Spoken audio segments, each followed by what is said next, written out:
There is a team in Formula One. Everyone is a fan of that team. Everyone supports that team. Every driver wants to race for that team.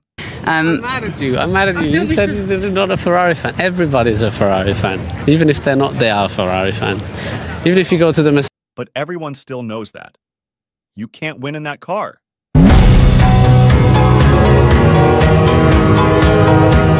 You, at the best time of your career, they call you and you sign the cursed contract.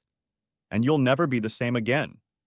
I don't think anymore now. I stopped thinking a long time ago because this year I cannot quite. Well, of course.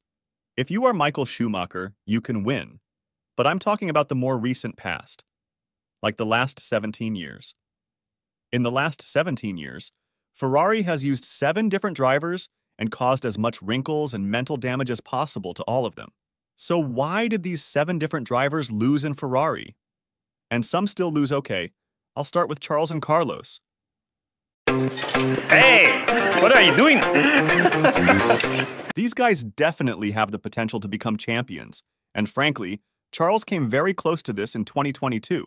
But in the second half of the season, the Ferrari curse took effect, and they managed to turn a Formula One car into a horse carriage with new updates. Also, their incredible strategies were effective in this. Brakes failed. We need to stop, change the button on. Don't worry, 2024 will be our year, I promise. The next Ferrari driver is Sebastian Vettel. Not a kindergarten, we're not here to cry and, oh, he did this to me, can you give him a penalty? I mean... After 4 incredible championships in Red Bull, he went to Ferrari at the peak of his career, sacrificing himself at a bad time. Vettel was very close to winning in the 2017 and 2018 seasons, but sometimes Ferrari's mistakes and sometimes his own mistakes prevented this.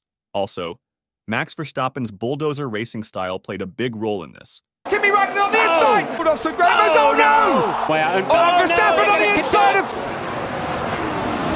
Well, Fernando Alonso is next. This guy had to drive the absolute shittiest car on the planet during the Ferrari era. Even the Chariot would have been more competitive for the championship.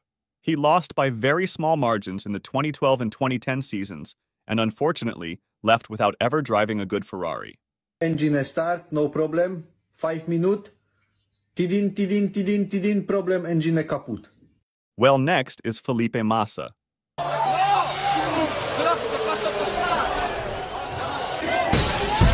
Even though he won the championship for 39 seconds in the 2008 season, the length of 39 seconds is open to debate, so I added him to the list.